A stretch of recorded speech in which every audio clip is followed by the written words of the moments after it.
नमस्कार।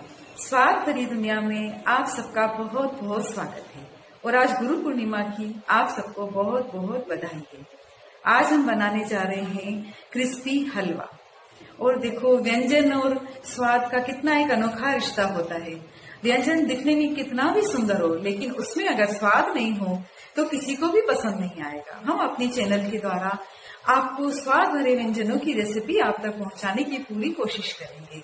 अगर आपको हमारी चैनल पसंद आए तो प्लीज लाइक कीजिए, शेयर कीजिए और सब्सक्राइब कीजिए। आइए अब हम हलवा बनाना शुरू करते हैं। 1 कटोरी आटा हम एक बाउल के अंदर डालेंगे। उसमें 2 बड़े चम्मच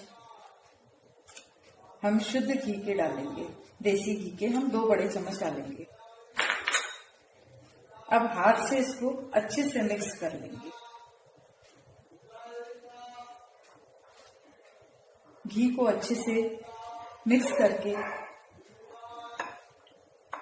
और थोड़ा थोड़ा पानी डालते हुए इसका आटा गूंथ लेंगे।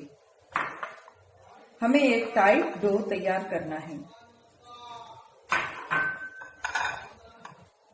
लीजिए, हमारा डो तैयार हो गया।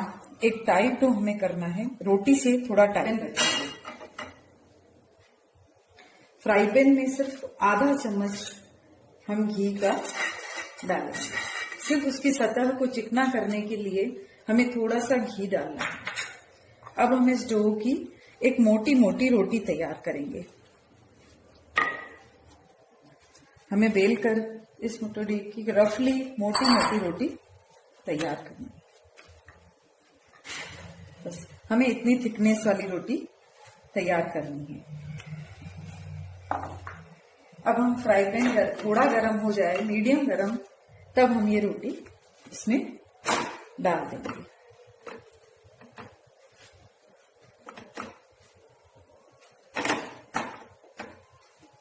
और दोनों तरफ से अच्छी तरह पकने के लिए हम रोटी को उलट पुलट कर अच्छे से पका लेंगे।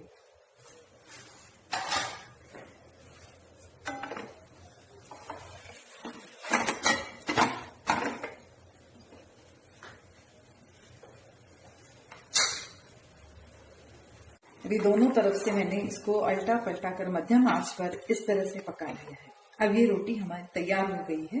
इसे हम एक गैस बंद कर देंगे और इसे हम एक प्लेट के अंदर ठंडा करने के लिए उतार लेंगे।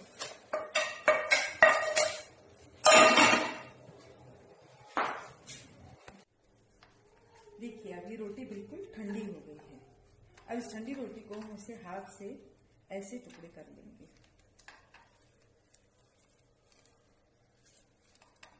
ऐसे टुकड़े करके फिर हम इसे और चूरा हाथ से कर लेंगे।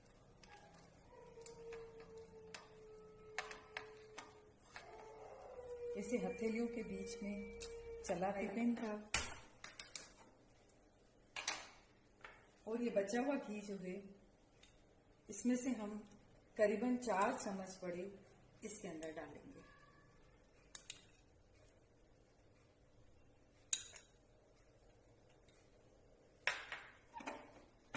घी थोड़ा सा गर्म हो जाए, उसके बाद इसमें हम ये क्रंच किया हुआ रोटी डाल देंगे।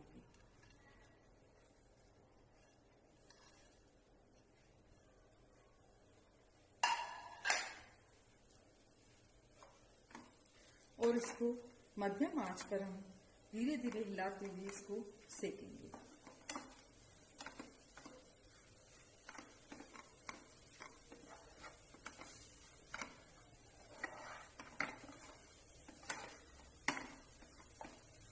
करीबन इसे हमको 5 मिनट तक अच्छे से सेकना है। कलर इसका बहुत डार्क ब्राउन नहीं करना है, बल्कि गोल्डन ब्राउन कलर होते तब तक हमको इसको सेकना है। ड्राई फ्रूट जो हमने लिया है इसके अंदर डालने के लिए, उसमें से हम खसखस अभी डाल देंगे, क्योंकि खसखस थोड़ी भुनी हुई होती है, बहुत अच्छा स्वाद आता है। बाकी काजू बादाम और किशमिश वगैरह बाकी फ्रूट जो है वो हम बाद में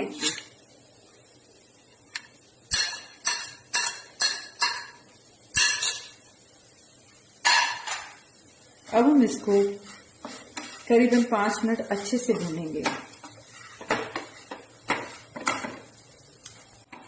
ये देखिए 5 मिनट भूनने के बाद इसका कितना अच्छा कलर आया है, बिल्कुल गोल्डन ब्राउन चमकता हुआ कलर आ गया है। बस हमें इसी कलर तक इसे भूनना है। अब हमको अंदर 2 बाउल भर के पानी के डालने हैं। हमको गैस की आंच कम कर देनी है, नहीं तो इसकी स्टीम ऊपर आती है। अब हम इसके अंदर 2 बाउल भर के पानी डाल देंगे और अब गैस को हम तेज कर देंगे और तेज आंच पर इस पानी को हमें पूरा सुखा देना है।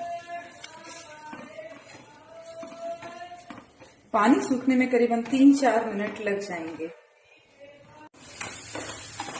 देखिए वो उबलने के बाद ये पानी सूखने लगा है और कितना अच्छा टेक्सचर हो गया है और कितनी अच्छी खुशबू आ रही है इसमें से।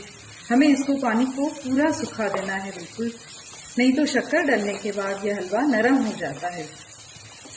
हमें इसे घुमाते हुए इसको पानी को सुखाना है, नहीं तो चिपकने का डर रहता है।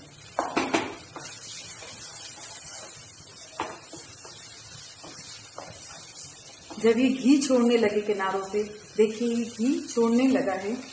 अब इसमें हम पहले जो हमने ड्राई फ्रूट का कतरन बना के रखी है वो डालेंगे।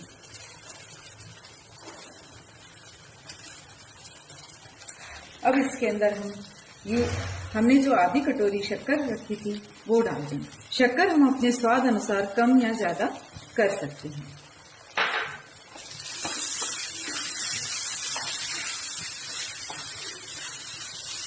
शक्कर डालने के बाद यह हलवा थोड़ा नरम होगा, जिसे हमें सुखा करके थोड़ा ड्राई करना है। देखिए कितनी अच्छी खुशबू आ रही है इसमें से और इसका स्वाद भी बहुत अच्छा आता है। जो बच्चे और बड़े हलवा खाने में हमेशा कतराते हैं, वे इस हलवा खा करके बहुत ही खुश होंगे।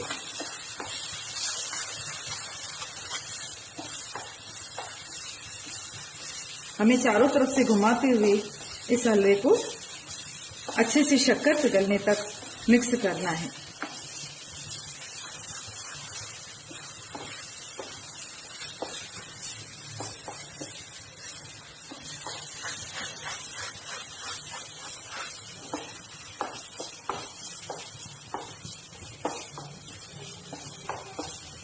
देखिए इस हलवे का कलर कितना अच्छा आया है।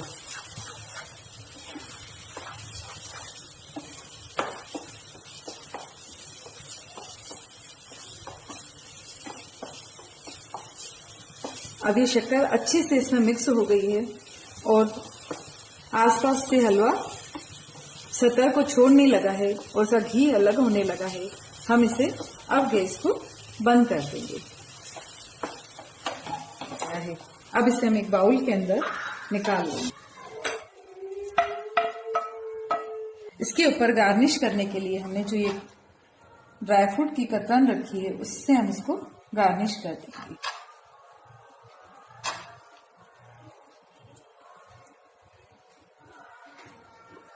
देखिए हलवा बनकर तैयार हो गया है और कितना सुंदर लग रहा है ये हलवा।